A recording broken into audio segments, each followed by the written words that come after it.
तो जब ये पेशेंट आए तो मैं यहाँ पर बहुत कुछ जोड़ने की कोशिश में था।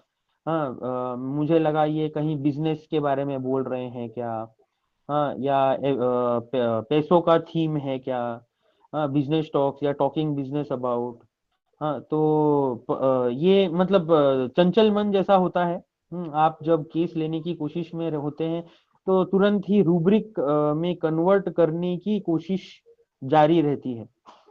हाँ, तो आप बार बार हर हर व्हाट ऑफ द केस जो है, हाउ ऑफ द केस है, हर चीज में रूब्रिक ढूंढने की कोशिश में होते हैं। तो ये गलती मैंने भी की। तो ये गलती मैंने की तो ये बेसिकली एक फेलियर केस में था। मतलब उन्हें इफेक्ट नहीं आ रहा था। तो मैंने पहले रूटा सोचा। फिर लाइकोपोडियम सोचा। फिर ब्रायनिया सोचा। फिर रस्टॉक्स ही देने लग गया। हाँ, ये सोचकर कि शायद बॉडी टेक्निक से कुछ आ जाए। तो इस तरीके से फिर जब घूमता गया मैं, मेरा केस एक्चुअली पूरा खराब हो चुका था।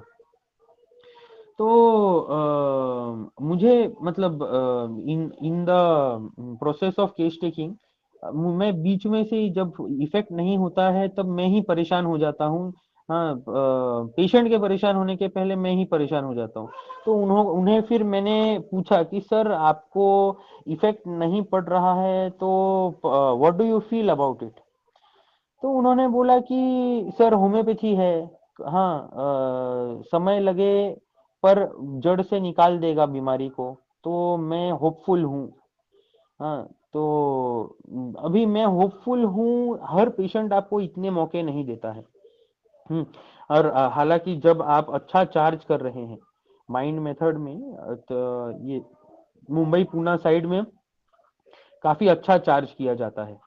तो जब इतना अच्छा चार्ज कर रहे हैं, पेशेंट आपको पैसे दे रहा है, इफेक्ट नहीं है, हर कोई होपफुल नहीं होता। यहाँ पर बहुत सारे पेशेंट ऐसे भी हैं जो वन टाइम ट्राई करेंगे, आपको 7 दिन का भी मोहलत नहीं देंगे।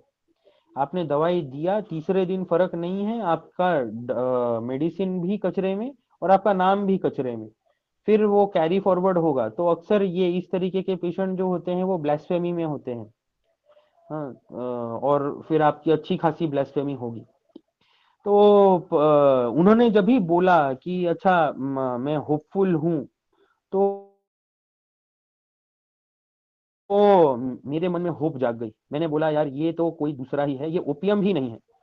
हाँ, क्योंकि अक्सर ऐसे लगता है बीच में से ही आप सोचने लगते हैं कि अच्छा ये पर्सन पेनलेस है क्या।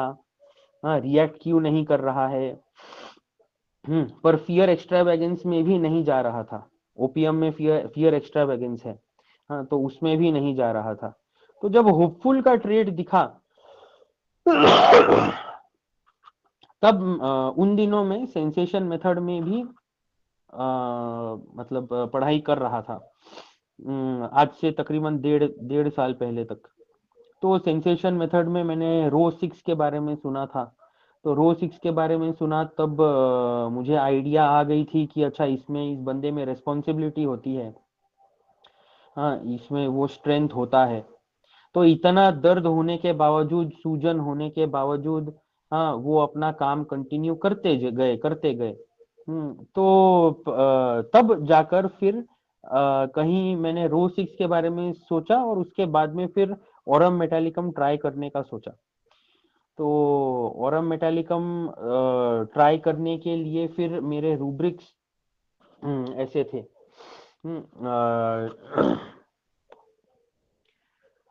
Duty, too much sense of duty, responsibility, taking responsibility too seriously।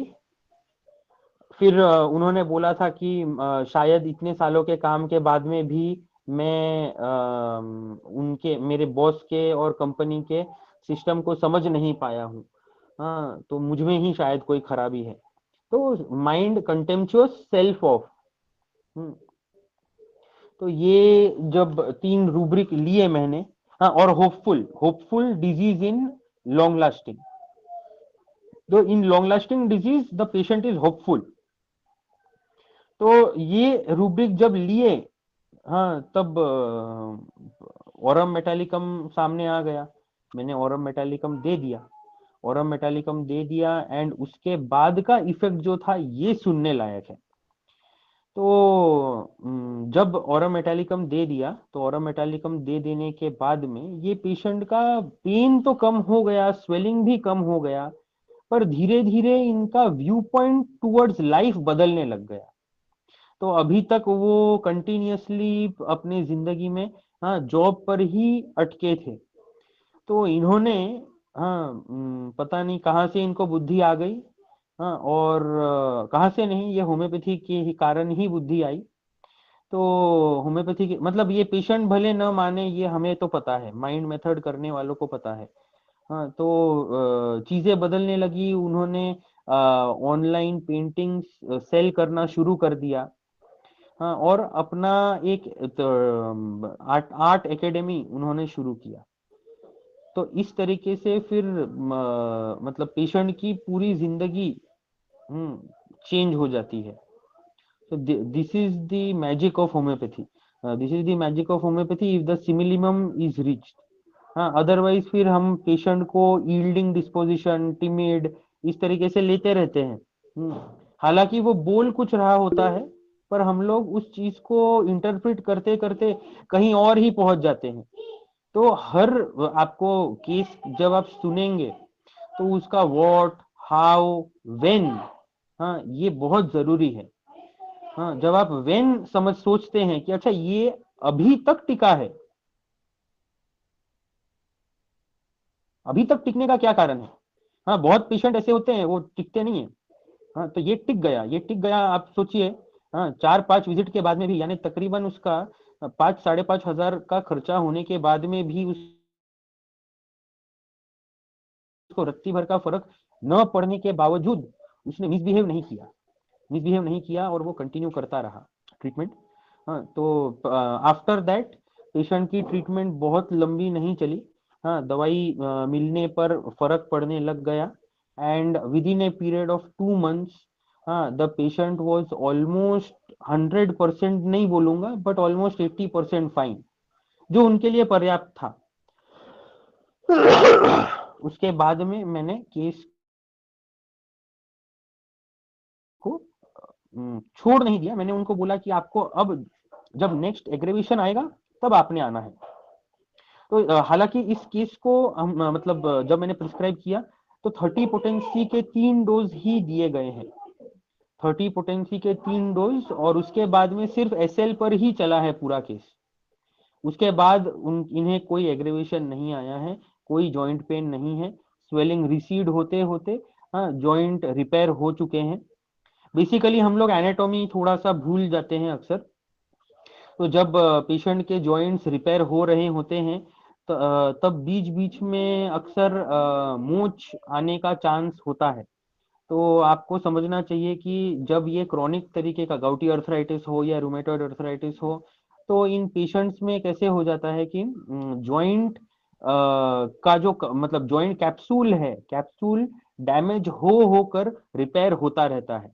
तो जब डैमेज होकर रिपेयर होगा तब कैप्सूल मोटी हो जाएगी, और कैप्सूल मोटी हो जाएगी तो जॉइंट स्पेस कम हो जाएगा, और जब जॉइंट स्पेस कम हो जाएगा तो एवरी नेक्स्ट स्वेलिंग, हर आने वाली सूजन और ज्यादा दर्दनाक होगी।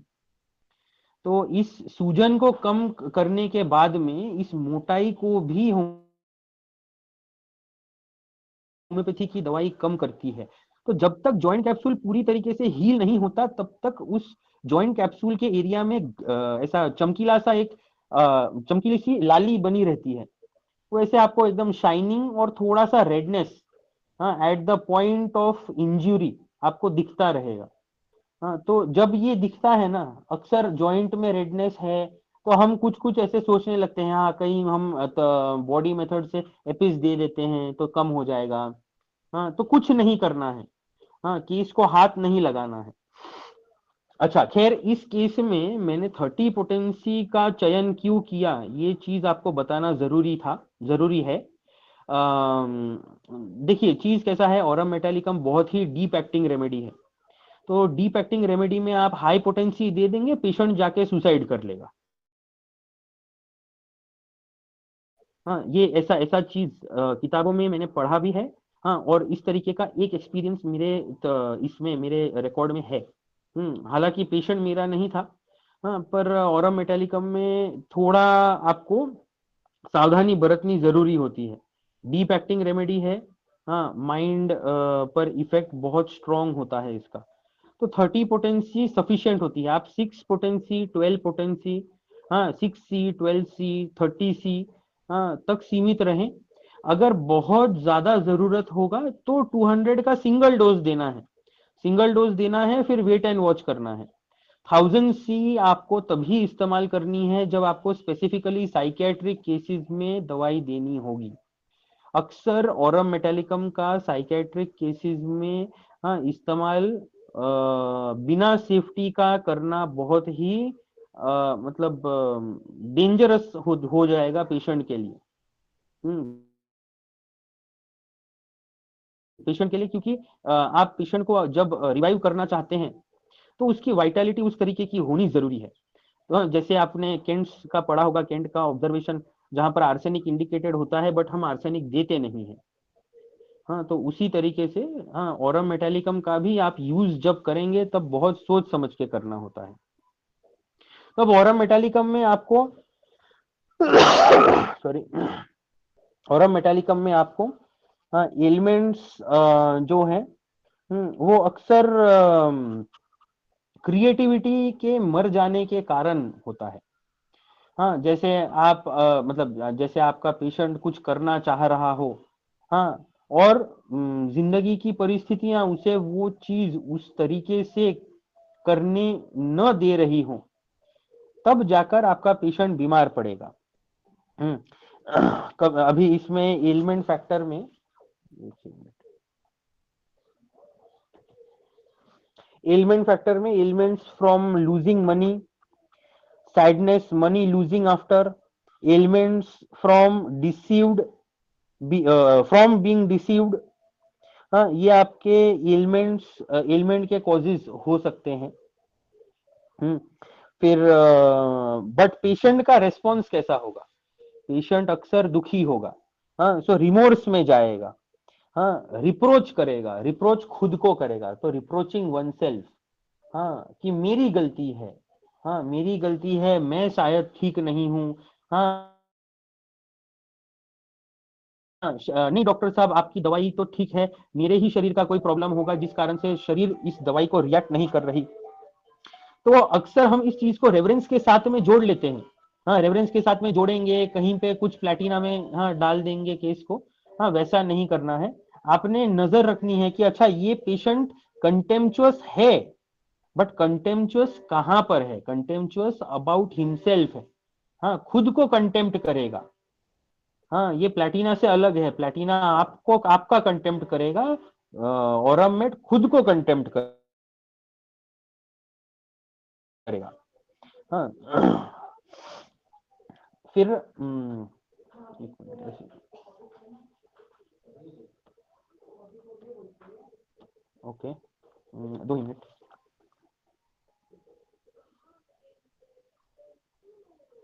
सर रूब्रिक्स क्या क्या आपने लिए थे, एक बार? हाँ मैडम, रूब्रिक लिया था, duty, too much sense of duty,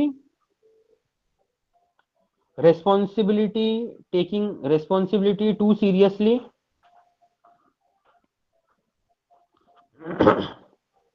contemptuous self of contemptuous self of hopeful in long lasting disease, hopeful in long lasting disease। Sir ये रूब्रिक किस में मिलेगा, hopeful in long lasting disease? इसमें आपको Synergy homoeopathic software, okay. Ma'am Synergy Synthesis homoeo में भी है ये? सिंथेसिस में है सर। जी सर है। सर डिजीज पहले आएगा फिर मिलेगा ये, हाँ, उसमें hopeful disease hopeful disease in in long long lasting. Lasting. जी, एक्चुअली ये जब से सिनर्जी होम्योपैथिक सॉफ्टवेयर लिया है ज़्यादातर कंप्लीट रेपर्टरी या रिलायबल रेपर्टरी में ही मैंने रेपर्टराइज किया है।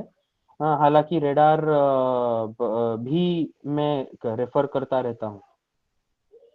तो आपको दोनों ही रेपर्टरीज, कंप्लीट रेपर्टरी और रेडार जो सिंथेसिस रेपर्टरी है, हाँ, दोनों अगर आप रेफर करते रहेंगे तो अच्छा होता है, क्योंकि अक्सर अलग अलग ग्रुप्स में अलग अलग रेपर्टरी का चलन है। तो इसीलिए फिर थोड़ा सा शुरू शुरू में मुझे बहुत दिक्कत हुई ये रेपर्टरीज परचेज करने में, पर जैसे डॉक्टर्स ने मदद की और फिर चार्ज कैसे करना है ये सीखा, उसके बाद में जिंदगी होम्योपैथी से चल सकती है ये समझ में आ गया। नहीं तो शुरुआत मेरी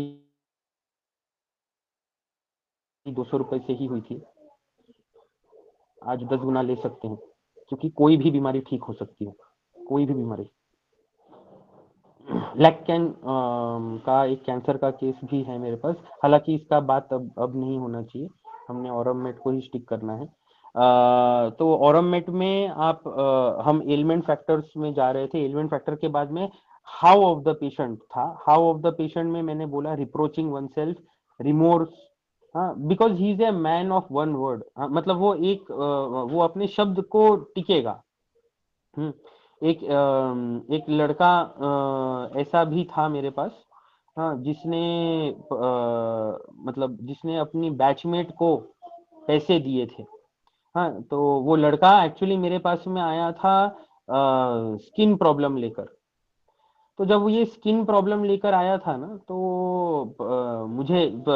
मैं बेसिकली मेटाफिजिक्स भी फॉलो करता हूँ। तो मेटाफिजिक्स फॉलो करता हूँ। मोहंती सर ने इसका मतलब होम्योपैथी में एंट्री किया था, मैंने उनके वीडियोस से मेटाफिजिक्स देखा, फिर उसकी किताबें खरीदी। तो जब स्किन का प्रॉब्लम रहता है तो अक्सर हमें पता होता है कि हाँ, कहीं ना कहीं आपका मतलब आपका प्रोटेक्शन जो है, जिंदगी का प्रोटेक्शन जो है, हाँ, वो आपसे चिड़ा हुआ है। हाँ, तो स्किन, जैसे स्किन आपका प्रोटेक्शन करता है, स्किन अगर स्किन ना हो, हाँ, तो आप इन्फेक्ट हो जाएंगे, बहुत सारी बीमारियां होने लग जाएंगी। हाँ, पूरा म्यूकस बाहर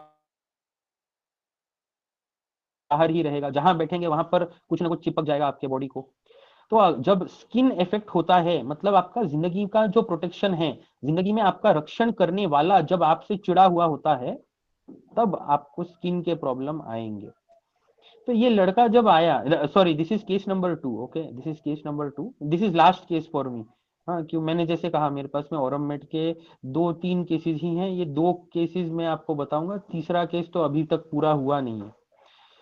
तो ये दूसरा केस जो है, ये बेसिकली डर्मेटाइटिस बोलिए, मतलब केस तो डायग्नोज हुआ था डर्मेटाइटिस का, बाद में ये धीरे धीरे स्केलिंग की तरफ चला गया। तो स्केलिंग की तरफ चला गया तो ये हम थोड़ा प्रोग्रेशन में जाएंगे तो ये सोरियासिस हो जाएगा। तो हालांकि ये पेशेंट मेरे पास में बहुत शुरुआती दिनों में ही आया, तो इसने पैसे दिए थे किसी दोस्त को। तो अब पैसे दिए थे किसी दोस्त को, ये इसका एक्चुअल कॉन्फ्लिक्ट है। अब पेशेंट का प्रेजेंटेशन देखिए बड़ा खास है। पेशेंट आया, हाँ, मैं क्लिनिक में खाना खा रहा था, तो खाना खा रहा था, मैं टिफिन लेकर जाता हूँ, हाँ, क्योंकि समय नहीं होता है रिटर्न आने का। तो मैंने इमीडिएटली टिफिन विड्रॉ किया, बंद किया, रख दिया और उन्हें अंदर बुलाया। तो उन्होंने बड़ी विनम्रता से कहा कि नहीं सर, आप पहले खाना खा लीजिए, उसके बाद ही मैं अंदर आऊंगा। तो वो अंदर नहीं आए, एकदम नहीं आए, तो मुझे फिर अपना टिफिन खाना ही पड़ा, और खाने के बाद में फिर उन्हें बुलाना पड़ा। तो वो अंदर आए, अंदर आने के बाद में बैठे। हाँ, यंग यंग लड़का है, 22 इयर्स। तो बैठा लड़का, और फिर बैठने के बाद में उन्होंने मतलब काइंड ऑफ मुझे लगा कि अच्छा मे बी शर्मिला होगा। हाँ, पर ऐसे नहीं, उनका रेवरेंस अच्छा खासा था। हाँ, उन्होंने इंतजार किया जब तक मैं कुछ बोलूं, कुछ पूछूं, और तब वो शुरू करें। हाँ, तो मैंने पूछा बताइए। तो वो फिर उन्होंने बोलना शुरू किया कि सर मुझे ऐसा ऐसा प्रॉब्लम है, और ये अभी 2 से 3 महीने के बीच ये प्रॉब्लम आया है, और मैं कॉलेज में हूँ और पढ़ाई करता हूँ और हॉस्टल में रहता हूँ। तो दैट वाज इट। तो अब मुझे प्रॉब्लम तो निकालनी थी, तो मैंने पूछा फिर कि आपके घर में कौन कौन है, वही सेम पैटर्न। तो घर में कौन कौन है पूछा, तो लड़का बोला कि अच्छा पिताजी हैं, माँ है, हाँ एक बड़ी बहन है, एक छोटा भाई है, हाँ, और लास्ट 2 इयर्स वो हॉस्टल में रह रहा है, घर से दूर, हाँ ग्रेजुएशन करने के लिए आया हुआ है। तो यहाँ पर लोनावला में कॉलेजेस काफी सारे हैं, तो बच्चे दूर आकर पढ़ाई करते हैं, यहाँ पर हॉस्टल्स हैं। तो फिर मैंने फिर उनको पूछने का कोशिश किया कि अच्छा आपको कोई चिंता है क्या, हाँ इस प्रॉब्लम को लेकर आपके मन में क्या चलता है। तो मन में तो कुछ नहीं चलता, हाँ ऐसा कोई प्रॉब्लम नहीं है। हाँ, तो अभी मैं केस इसलिए बता रहा हूँ कि मैं केस का एंट्री पॉइंट समझना जरूरी है। ये लड़के ने बहुत घुमाया है केस में, बहुत घुमाया, यानी it was not easy to get the why of the case. हाँ, आपको ऐसा क्यों हुआ है, कारण, हाँ ये समझना, कॉन्फ्लिक्ट किधर हुआ वो समझ नहीं आ रहा था। तो घर में कोई चिंता है क्या, नहीं, हाँ दोस्तों के बीच कोई चिंता है क्या, नहीं, हाँ तो आपको अब आपका ये पढ़ाई में कैसे हैं, तो पढ़ाई भी अच्छा है, पढ़ाई में भी कोई प्रॉब्लम नहीं है, क्लास रिप्रेजेंटेटिव है, यूनिवर्सिटी रिप्रेजेंटेटिव अगले साल उसको बनाया जाने वाला है, हाँ दोस्त उसी पर डिपेंड करते हैं, हाँ उसी कोई भी डिसीजन लेना हो तो उसको पूछा जाता है, यानी ऑल इन ऑल सिंसियर बच्चा है। तो सिंसियर बच्चा है, वेल स्पोकन है, रिस्पेक्टफुल है। तो जब इतना अच्छा होता है, कोई अगर इतना अच्छा होए, हाँ तो भी बीमार पड़ना ही होगा ना। तो फिर मैंने पूछा कि अच्छा फिर आपको जब सब कुछ अच्छा है तो ये बीमारी कैसे हो गई। तो जब ऐसा पूछा, तो उन्होंने बोला कि सर शायद मेरे ही कर्मों का फल होगा। तो इमीडिएटली मेरे दिमाग में चलने लगा, अच्छा ये कहीं काली ब्रोम तो नहीं, ये ऐसे तो नहीं सोच रहा कि भगवान, हाँ इससे खफा है, भगवान इसको पनिश कर रहा है। तो फिर मैंने पूछा कि अच्छा पूजा पाठ करते हो। देखिए कैसे हम लोग भी कैसे दवाई फिट करने के लिए डायरेक्शन चेंज करना शुरू कर देते हैं सवालों का। हाँ मुझे यहाँ पर डायरेक्शन चेंज नहीं करना चाहिए था, हाँ ये मुझे बाद में समझ में आया।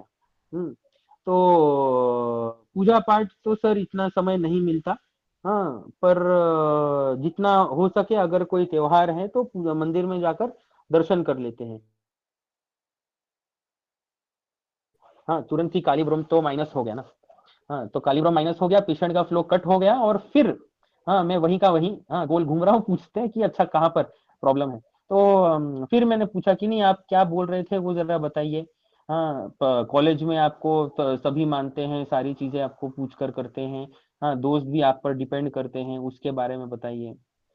तो फिर थोड़ा झिझकते हुए बोला कि सर दोस्तों का क्या है, दोस्त तो ये हमारे पर मतलब डिपेंड करते हैं। अक्सर ऐसा लगता है कि ये, हेलो, सर आवाज आ रही है ना यहाँ पर अचानक से, हेलो। जी सर, आ रही है, थैंक यू। हाँ ओके, पता नहीं क्यों ऐसे बीच में एक विंडो आ गया था।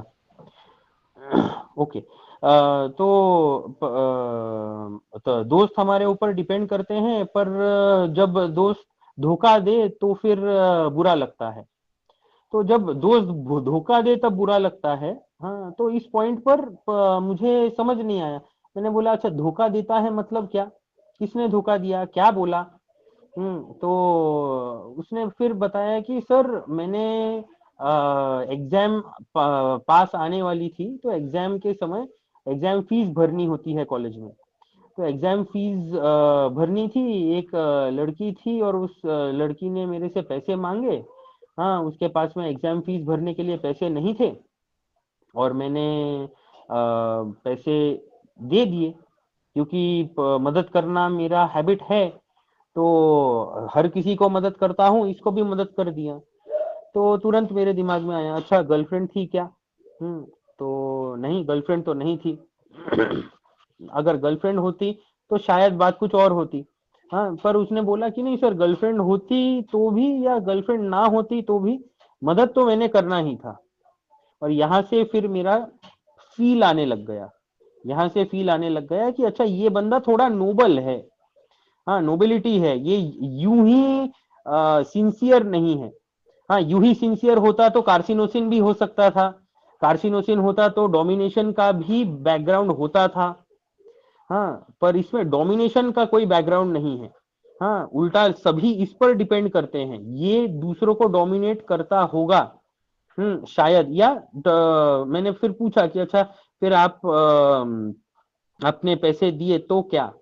तो नहीं, फिर पैसे दिए तो उसने बोला कि अगले महीने की 14 तारीख तक मेरी बहन का सैलरी होता है, तो 14 तारीख तक मैं लौटा दूंगी। तो मैंने भी विश्वास कर लिया। तो अगला महीना आया, 14 तारीख हुई और 14 तारीख को मैं गया और मैंने पैसे मांगे और पैसे देने से इस लड़की ने इनकार कर दिया। इसने बोला कि मैंने तो अभी तक घर पर इसके बारे में बात की ही नहीं है। हाँ, मुझे क्या पता कि तुम मुझसे पैसे मांगोगे वापस। हाँ, तो ये अभी यहाँ पर इसने ये जो वाकया है, ये जो कंडीशन है, इसको बीमारी का कारण नहीं बताया। हाँ, he is not saying that this is the reason कि इस कारण से मैं बीमार पड़ा, पर ये इसके जीवन में हुआ है। हाँ, उस दौरान हुआ है।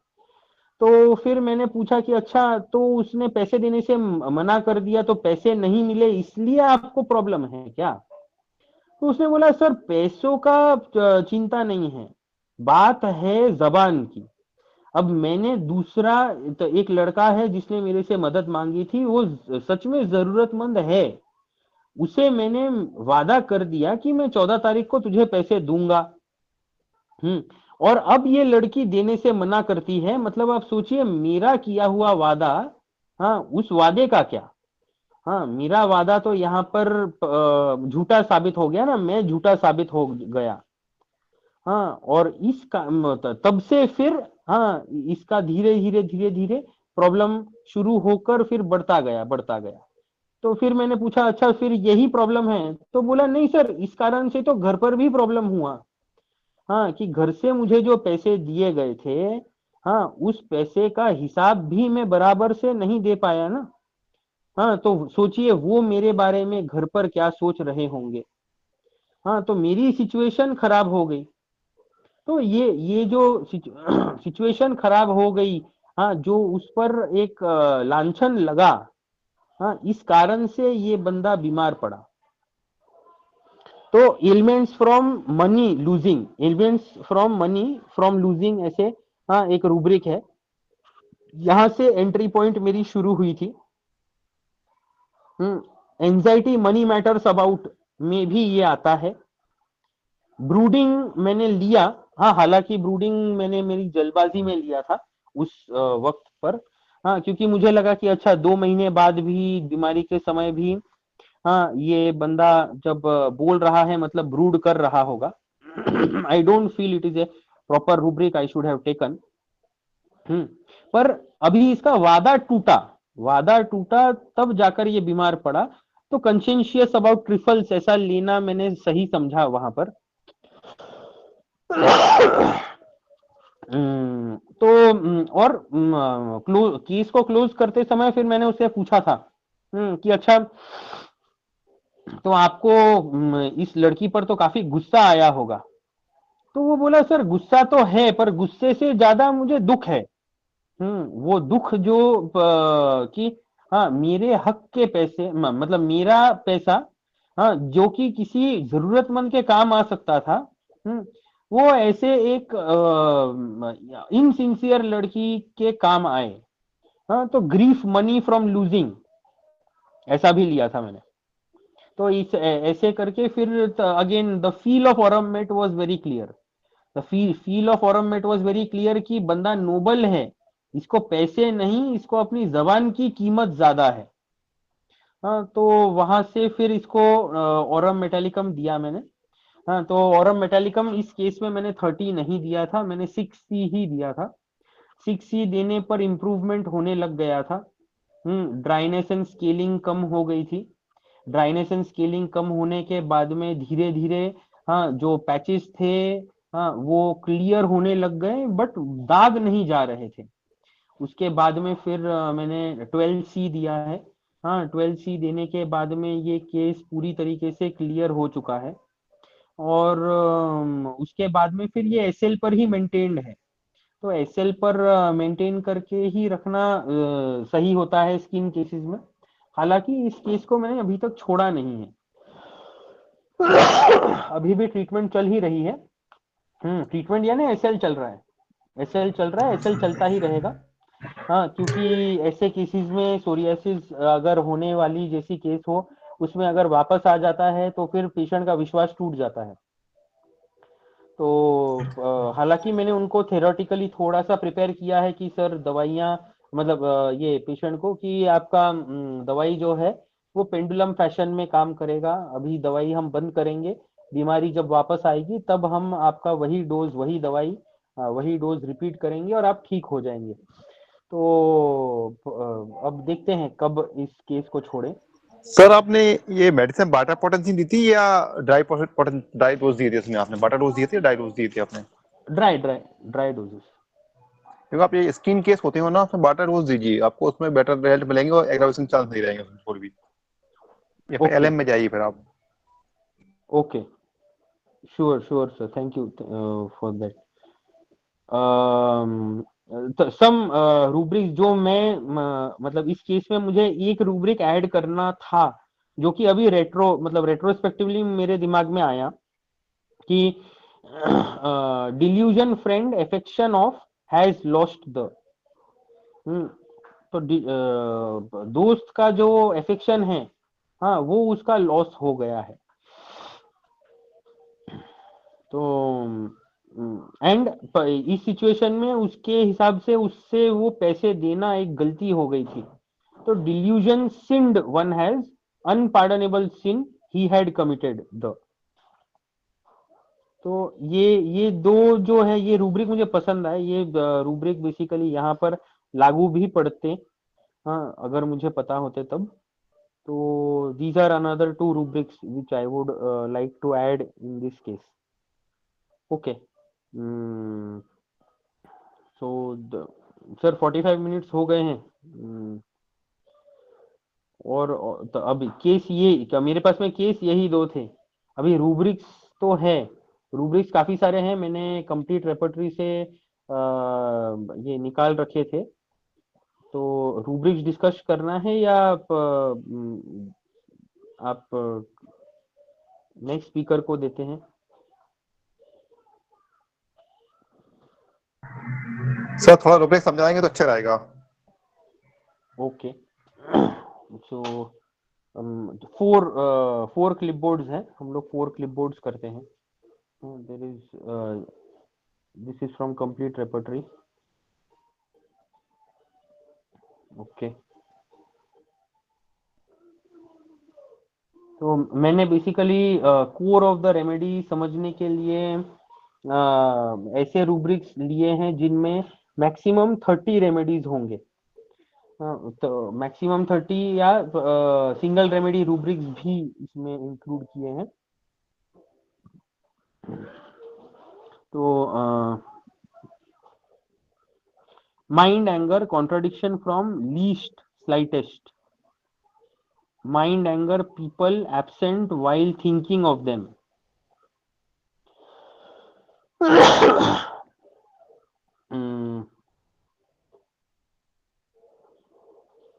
mind anger with red face with, mind anger persons at absent, यानी जो प्रेजेंट नहीं है, जो उनके सामने नहीं है, इस ऐसे लोगों पर भी उन्हें गुस्सा रहेगा। गुस्से से एकदम चेहरा लाल हो जाएगा।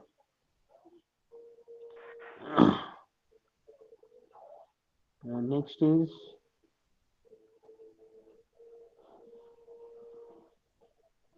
Mind anger silent pent up. तो ये वाला जो रूब्रिक था ये बहुत ज्यादा यूजफुल है, mind anger silent pent up. हाँ, बिकॉज इसमें 17 मेडिसिन ही हैं। हाँ, तो इस तरीके का जो एंगर होता है अक्सर ये पेशेंट जो है ये एक्सप्रेस नहीं करेगा, ये बताएगा नहीं, आपको फेस से उसका दुख समझना पड़ेगा। पेंटअप एंगर जो होता है अक्सर, पेंटअप एंगर यानी साइलेंट एंगर, पेंटअप एंगर, ये आपको घर वाले बता पाएंगे rather than the patient himself. हाँ, या पेशेंट कभी अगर बोल देता है तो बोलेगा कि नहीं ये मन ही मन एंगर होता है, और फिर मन ही मन एंगर होता है तो आपको बहुत केयरफुल रहना है। अगर वो एंगर के कारण उसका खून खौलता हो तो इस तरीके का पेशेंट अक्सर स्टेफिसेग्रिया नहीं तो हिपारसल्फ भी हो सकता है। हाँ, क्योंकि इनका एंगर जो होता है ये अंदर ही अंदर ऐसा ऐसा होता है। हाँ, वो अंदर ही अंदर खौलता है। तो उस तरीके का जो पेशेंट होगा वो पेशेंट का दवाई फिर चेंज हो जाएगा। तो हालांकि उन केसेस में आपको नोबिलिटी नहीं दिखेगी। Next is mind anguish headache during. तो अभी ये हेडेक जो है ये फिजिकल हेडेक अक्सर न होकर ये साइकोलॉजिकल हेडेक भी हो सकता है। साइकोलॉजिकल हेडेक मीनिंग व्हाट, कि आपको ऐसा कोई काम करना पड़ रहा है जो काम करने की आपको इच्छा नहीं है, तो वो सिर का दर्द ही होता है और उसमें फिर एंग्विश होगा आपको।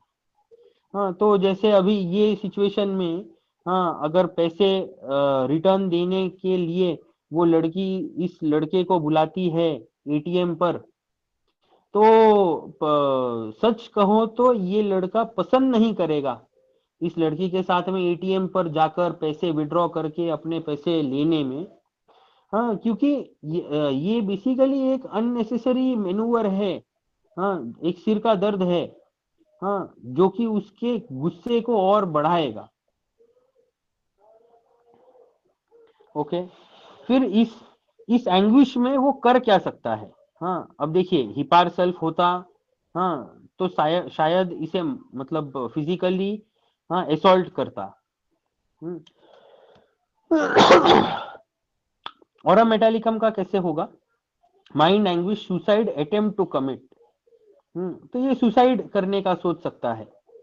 हाँ, अभी ये सुसाइड करने का क्यों सोचेगा, क्योंकि ये डिस्ट्रक्शन, ये सिफिलिटिक रेमेडी है। तो सिफिलिटिक रेमेडी है, ये डिस्ट्रक्शन में जाएगा, ये डिस्ट्रॉय खुद होगा, ये दूसरे को डिस्ट्रॉय नहीं करेगा।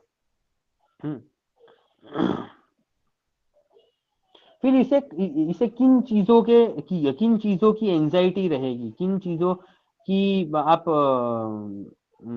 चिंता रहेगी। Anxiety duty as if he had not done his. तो यानी इसने अपनी ड्यूटी बराबर से नहीं की है। एंजाइटी मनी मैटर्स अबाउट, तो पैसों की चिंता हो सकती है। Responsibility taking too seriously, duty too much sense of duty. हाँ, ये सारी चीजें जो है आपकी एंजाइटी के साथ में आएंगी, ड्यूटी के शेड में। Anxiety pinning away from bodily and mental. Mind anxiety riding aggravates, mind anxiety hemorrhage with uterine, mind anxiety heart region moving about ameliorates, mind anxiety heart region hemorrhage.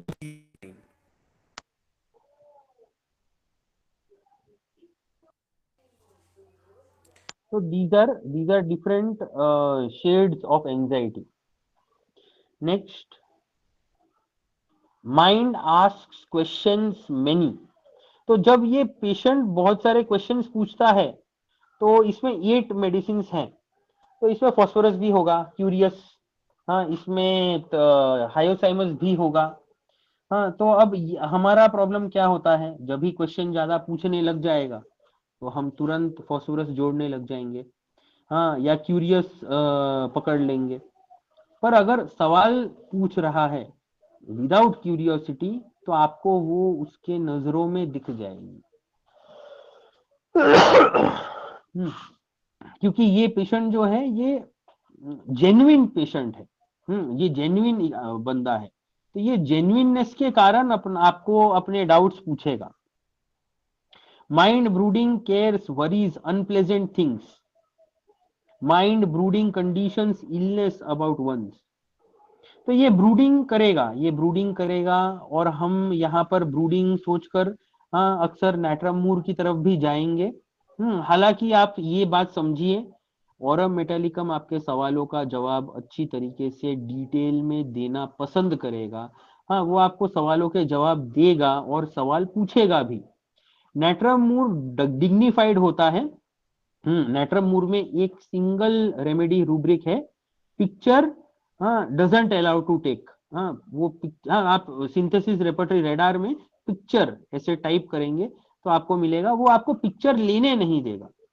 तो picture लेने नहीं देगा यानी ये physical picture नहीं है, ये आपका साइकोलॉजिकल पिक्चर है कि वो आपको जानने नहीं देगा कि वो है कैसा। तो then mind capriciousness evening, mind brooding troubles over imaginary, mind brooding disappointment after love disappointment. हाँ, तो हालांकि मुझे ऑरम मेटालिकम में लव डिसअपॉइंटमेंट बहुत ज्यादा मिला नहीं है। हाँ, नैट्रम मूर लव डिसअपॉइंटमेंट वाला है मेरे पास। तो ये जो लव डिसअपॉइंटमेंट का ऑरम मेटालिकम होगा उसको अगर हम डीडी करते हैं नैट्रम मूर से, तो नैट्रम मूर बेसिकली दूसरे पर ब्लेम डाल सकता है, बट ऑरम मेटालिकम ब्लेम खुद पर लेगा। वो खुद पर लेगा कि मुझ में ही कुछ कमी थी, मैं ही रिक्वायरमेंट्स पूरी नहीं कर पाता, हाँ, या मुझे ही समझ नहीं थी, हाँ, मैं ना समझ था, हाँ, मेरे में मैच्योरिटी नहीं थी इसीलिए गर्लफ्रेंड छोड़ के चली गई। हाँ, ये अलग अलग कारण हो सकते हैं। Okay, next.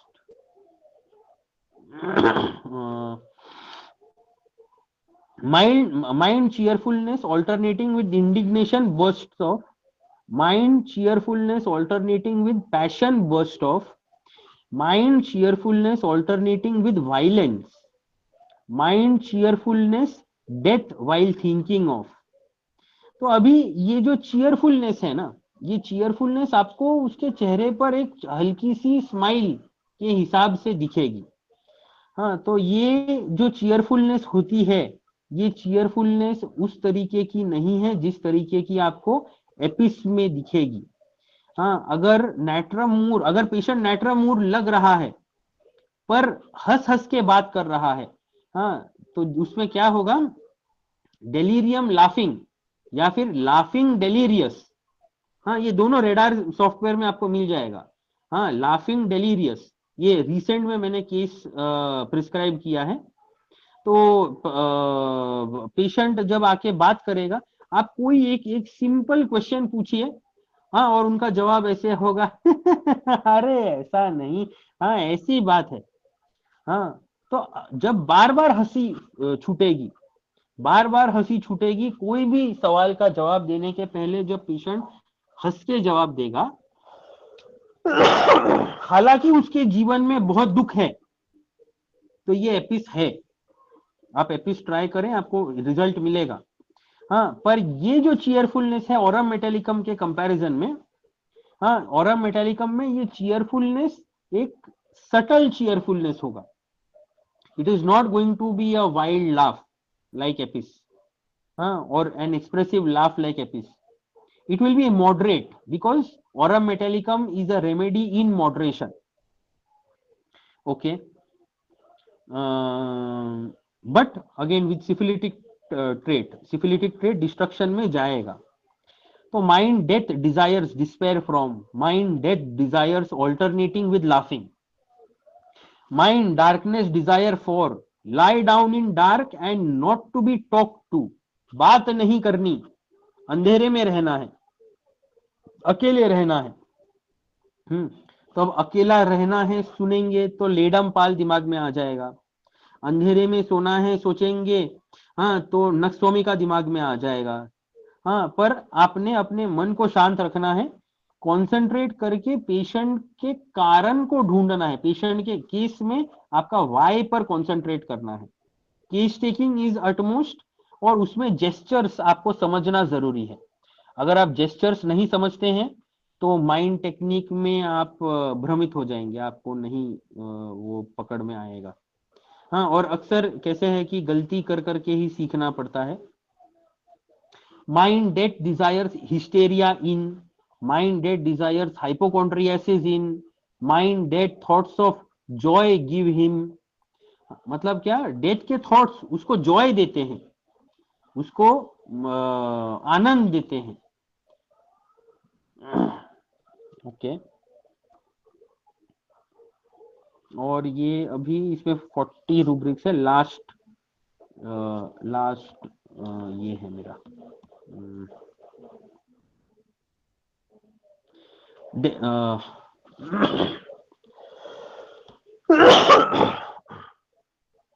माइंड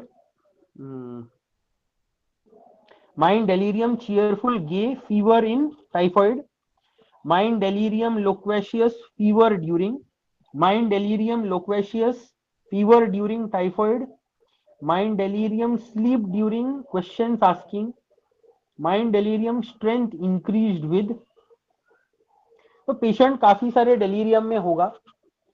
हाँ, delusion imagination air hovering in like a spirit, delusion imagination animals of moving around the room, around room.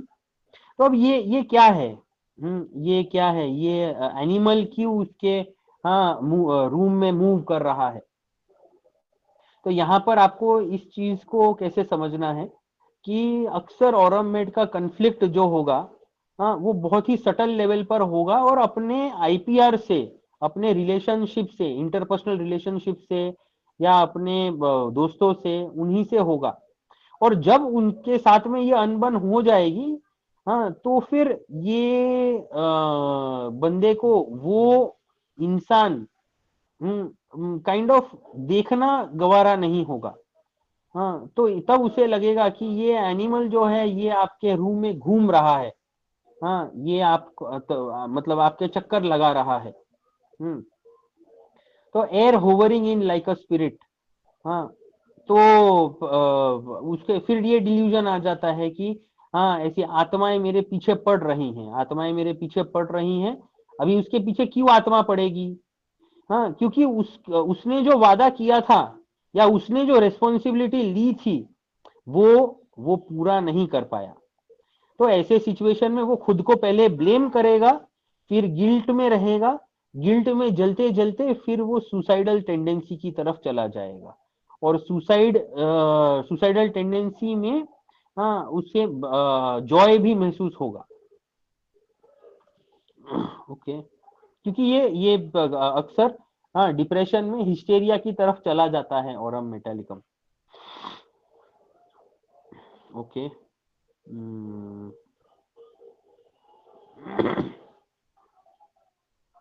Mind delusion imagination friends beloved ones lost her. तो अभी उसके घनिष्ठ मित्र जो हैं हाँ तो वो उनका लॉस हो गया है, मतलब उनसे वो वंचित हो गया है, उनसे वो दूर हो गया है। ओके, ये वाला रूब्रिक थोड़ा लंबा है। Mind delusion imagination faces sees turning eyes looking out from corners aggravates. तो अभी ये क्यों ऐसा क्यों, हाँ फेसेस सीज टर्निंग आईज यानी आंखें हाँ टर्न होकर उसे देख रही हैं, लुकिंग आउट फ्रॉम कॉर्नर्स कोनों से, हाँ मतलब जहां पर वो है वहां पे कोनों से उसे देख रही है, और इससे उसको एग्रेवेशन होता है। ये क्या है, इसका मतलब क्या है, हाँ लोग देख रहे हैं, हाँ पता नहीं लोग क्या सोच रहे होंगे, मैंने मेरी रेस्पॉन्सिबिलिटी अच्छी तरीके से नहीं की, मैंने बोला था मैं पैसे दूंगा 14 तारीख को, हाँ, और मैंने अपना वादा पूरा नहीं किया। हाँ, तो अब लोग देख रहे हैं। हाँ, अब लोग देख रहे हैं, चेहरे घूमकर आंखें मेरी तरफ, हाँ, नजरें मेरी तरफ आ रही हैं, और उसका फिर एग्रेवेशन होता है इसे। तब उसे फिर जीवन एक बोझ लगने लगेगा। तब रूब्रिक आएगा, mind delusion imagination hardship life is. Okay,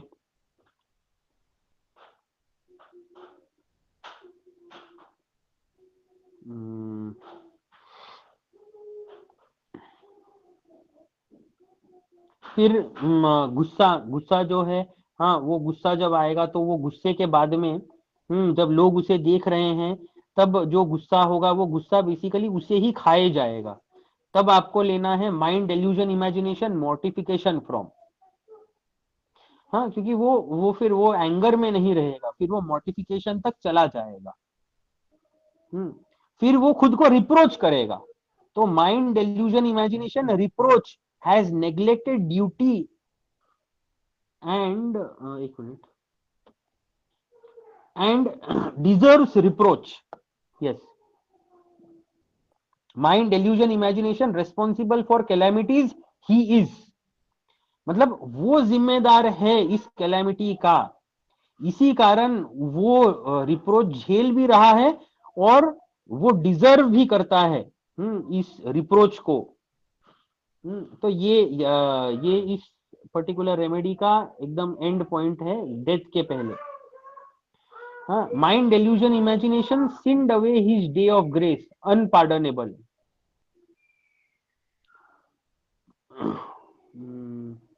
mind delusion imagination unfit for the world, mind delusion imagination useless is. तो इस तरीके से फिर आपका ऑरम मेटालिकम कंप्लीट होता है। Okay, now I will like to share a few sources. हाँ, Rana sir, I have got some time, एक 5 मिनट में ले सकता हूँ?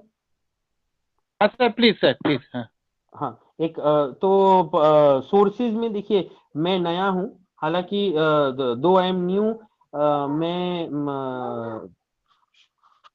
हाँ, मैं आपको ये सोर्सेज थोड़े से शेयर करना चाहता हूँ। आपको ऑरम मेटालिकम के लिए ऑडे सेपेरे में केसेस अच्छे मिल जाएंगे। ऑडे सेपेरे मार्च अप्रैल 2022 एडिशन जो है वो पूरा का पूरा ऑरम मेटालिकम पर है।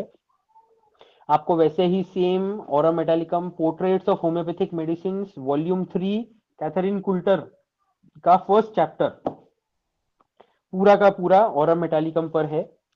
Homeopathic psychology Philip Bailey page number 28, aurum metallicum आपको अच्छा खासा 6 पेजेस का मिल जाएगा। हाँ, तो ये आपने इतना पढ़ा तो आपको ऑरम मेटालिकम का थीम छूटना नहीं चाहिए। Soul of remedies Rajan Sankaran में भी आपको मिलेगा aurum metallicum, that is on page number, एक minute, that is on page number 21। हाँ, it is a very big chapter, इसीलिए मैंने पढ़ा नहीं है आज। और दो किताबें और हैं।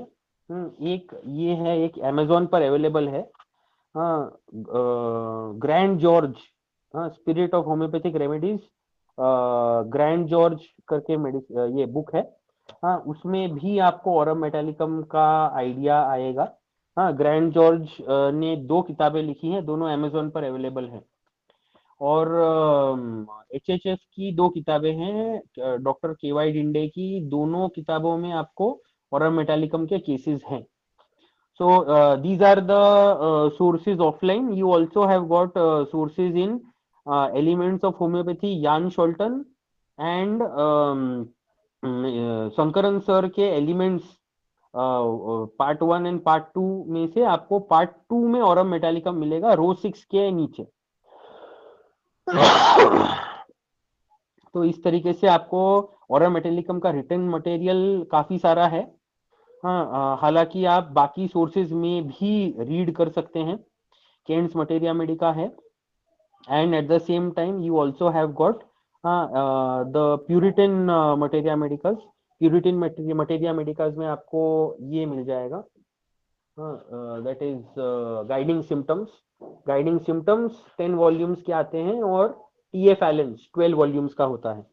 तो अगर आप इनमें से ऑरम मेटालिकम समझते हैं तो आपको फिजिकल्स मिक्स्ड मिलेंगे, बट माइंड का अंडरस्टैंडिंग और भी डीप हो जाएगा। तो basically I came across Puritan Materia Medicals and Puritan repertories when I came in contact with a few teachers from UP। तो उत्तर प्रदेश में कुछ टीचर्स हैं, काफी स्ट्रिक्ट हैं। हाँ, आप फिजिकली उनसे सीखने जाएंगे तो आपका कान पकड़ के भी खींचते हैं। हाँ, आपकी उम्र कुछ भी हो, पर आपसे लर्न करवा लेते हैं। तो ये बुक्स सच में काफी मददगार हैं, आप इनमें से पढ़ें, आपको बहुत फायदा होगा।